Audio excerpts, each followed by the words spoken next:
Mas Max itu? Iya, Mas Max. Rampok, hihi, gitu kan.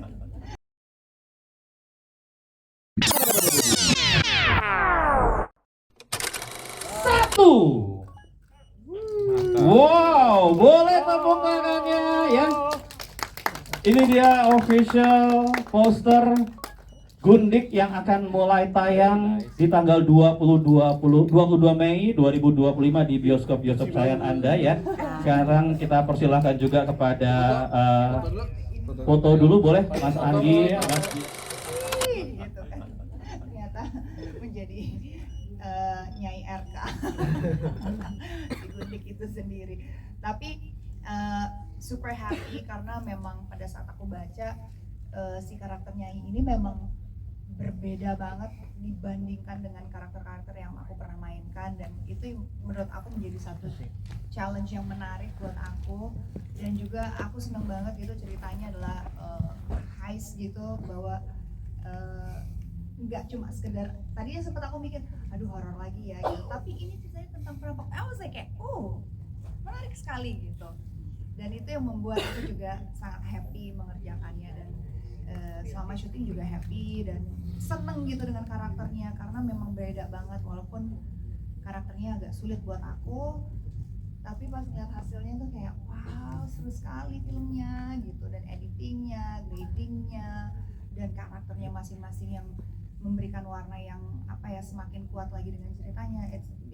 It's really something that you guys harus tonton gitu. Sayang banget, ini it's a fun entertaining movie yang harus ditonton 22 Mei 2025, dan musiknya keren banget titipannya Max. Soundtracknya gila men. Soundtracknya tuh Grammy worthy. Oh, more than beyond Grammy lah bang. Oke, boleh tepuk tangan dong untuk Luna ya. Ya aku lumayan banyak, mungkin sama kayak Agus pas pertama kali nyanyi ya. Tapi ini karena ya aku kenal Luna namanya. Oke. Gak, tapi kayaknya seluruh pas kita syuting filmnya sih udah seru banget, dan setiap kali lihat setnya itu kan kita memang selalu nyasar sih di lokasi, jadi kita nggak terlalu tahu di mana setnya berada gitu, soalnya karena gede dan ada lantainya banyak. Jadi lihat setnya sih yang menarik. Makanya aku juga tertarik untuk lihat rumah Gundik yang di bawah ini. Sama Gundiknya nggak tertarik. Oh iya, Gundiknya tertarik, tapi maksudnya di setnya. Jujur aja. Kalau itu Gundiknya yang menarik. Iya benar, Gundiknya yang menarik karakter aku. Ya gitu. Bukan pas adegan ciuman kalau gitu di pantai. Iya aku lupa tentang itu. Oh, jadi ciuman udah biasa aja ya kamu. Mau untuk aktor lain tuh ciuman tuh wah sengit kan sampai nggak bisa tidur, kalau ini biasa aja. Iya, yang aku ingat itu di sini tuh kita cuma buru-buru matahari aja loh. Cuma matahari masuk. Oh iya. Ya itu. Kalau kamu? Aku yang paling berkesan adalah itu take pertama aku sebagai Nyai. Udah nunggu lama gitu, terus kayak ayo mbak abis ini kita take gitu. Nanti adegannya nanti kamu di lorong aja ya, jalan ketemu kayaknya kalau nggak salah Mas Agus sama Bang Arif gitu. Oke, jadi apa nih, shotnya jalan aja? Iya, tapi ada narinya ya. Aku kayak nari yang mana ya gitu, kayak kok aku nggak ada brief gitu. Jadi kayak oke, coba sih diliatin. Akhirnya 5 menit kayak ngeliatin terus ngikutin gerakannya. Iya, yang ya kalau Mas Agus kan ada ininya kan, sempat latihan kan. Aku nih kayak dari tadi gue harusnya bisa latihan, kalau dari tadi itu informasinya nyampe gitu. Kadang kan ya inspirasi datang pada saat oh gitu makanya kenapa mereka latihan, aku nggak ada gitu. Jadi memang tapi sebenarnya itu menjadi menarik banget gitu, karena itu jadi unik banget, aneh aja gitu, kayak narinya aneh banget gerakannya. iya gerakannya aneh banget gitu. Tapi untung narinya gerakannya aneh, jadi agak gampang untuk, bukan gampang, agak bisa diikuti dengan cepat gitu. Kalau narinya yang terlalu gimana nggak ada. Kaget gue, halo. Diajarin gue cuma Mas Lukman. Iya, halo. Saya sih udah nyuruh ya. Mungkin tuh ada penarinya, ada koreografernya kan. Coba tinggal dia. Mas Rosa kayak udah sama Mas Agus udah kayak gitu.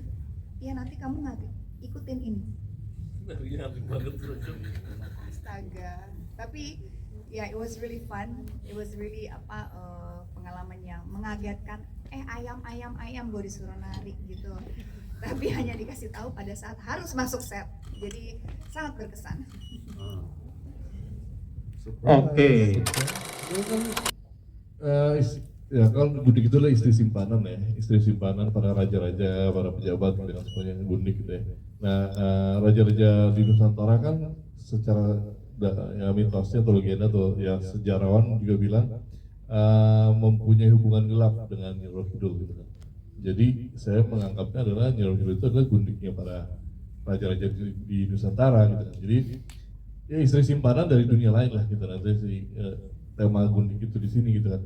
Kalau diperlebar lagi ya bukan cuma itu melihatnya sebenarnya itu kan. Istri simpanan itu maksudnya kan hubungan para raja dengan alam lain, dengan yang sesuatu yang lain di Pantai Laut Selatan itu kalau kita lihat sejarahnya sebenarnya hubungannya kalau kita lihat secara politik itu jauh lebih lebar lagi gitu kan. Siapa sih yang dulu mendukung kerajaan-kerajaan Nusantara di tanah Jawa ini tapi berlabuhnya itu di Pantai Laut Selatan gitu kan, sehingga terbuat mitos itu gitu kan. Nah, itu kalau melihatnya secara geopolitik itu sangat luas gitu kan. Bahkan sampai sekarang gitu kan, raja-raja di dunia ini siapa sih istri simpanannya, siapa sih yang mendukung dia dari dunia gaib gitu ya, yang ya mau dari Pantai Selatan atau dari manapun, siapa sih Gundiknya para presiden, para raja-raja gitu, siapa sih yang mensupport mereka, itu sebenarnya yang mau diomongin message-nya gitu kan. Kalau secara geopolitikalnya kayak gitulah. Dan kalau mau diangkat yang lebih poinnya itu secara simbolik itu sebenarnya kalau lihat di atas tuh di situ udah kejawab sih sebenarnya di poster ini. Ada tahta, kursi ya, ada harta, emas-emasnya segala macam, dan ada yang duduk wanita. Itu simbolik ya, simbol dari si Gundik itu. Kalau saya melihatnya sebagai tiga itu sih. Yang kedua apa tadi? Sudah cukup terjawab pertanyaan pertama, Mas Afrizal. Oke, Ya, dan kedua. enggak kalau itu enggak. Jadi kita waktu itu kita udah duluan memilih Luna, dan Luna udah oke, terus beri Mas Agus dulu, terus Luna, terus Arif Didu dulu waktu itu, kita Arif Didu, terus habis itu baru kita cari yang rukinya siapa. Itu susah banget cari itu rukinya. Akhirnya kenapa nggak Maksim aja gitu, kita tanya Maksim segala macam, tertarik apa enggak segitu gimana segala macam, akhirnya masuk gitu kan. Baru yang terakhir banget mencari the muscle guy ini, mencari ototnya gitu kan. Mencari aktor yang berotot itu sangat sulit ternyata di Indonesia ya. Harusnya nanti dia akan show off di sini sama 15 menit. Dia ada show di sini kok. Tolong minyaknya BBL. Ya baru terakhir Mas Dian sini menjadi bagian dari perampok di film itu gitu kan. Jadi Maksim bukan yang karena paketannya karena Luna, enggak. Dan bukan yang pertama juga. Iya. Bukan. Karena saya melihat Maksim ini kan ini film pertama setelah film Hollywood kan. Iya. Jadi sebelumnya kan dia Tiga Tukar Das itu kan dengan George Clooney dan Julia Roberts kan. Ini saya ngelihat dia perubahan dia dari dulu dia main di film-film teen love story yang remaja gitu kan, terus dia berubah menjadi di film itu, dan saya melihat Maksim sebagai sosok yang udah mature gitu kan di dunia perfilman untuk lebih dewasa gitu. Dia berhasil melalui transisi itu gitu. Makanya saya pilih Maksim menarik nih gitu kan. Bukan karena Luna aja sebenarnya. Saya tuh sebenarnya nggak tahu mereka pacaran berdua sih. Iya, kebetulan itu sebenarnya. Ya, semua everything happens for a reason. Oke, sudah cukup terjawab pertanyaan. Mungkin Maksim mau nambahin? Nyai. Itu sih yang paling pertama, karena emang kita sebagai para aktor di sini nggak pernah dikasih tahu situasinya akan seperti apa gitu, cuma ada di skrip. Tapi ketika kita selalu disembunyikan gitu set-setnya yang akan kita syuting gitu. Jadi emang ketika kita masuk ke dalam set-set itu emang menjadi sesuatu tersendiri gitu, karena emang gini banget, gila banget nih. Terus ketika masuk ruangannya udah seperti itu, terus pas kita lihat bener-bener sosok yang di dalam mangkoknya itu ada seorang perempuan cantik tidur tapi kok aneh, itu sih bener-bener. Jadi kayaknya reaksinya sih emang kayak baru Panjang, mungkin panjang gitu. spoiler. Itu sih kayaknya kalau scene-nya ya. Saya ada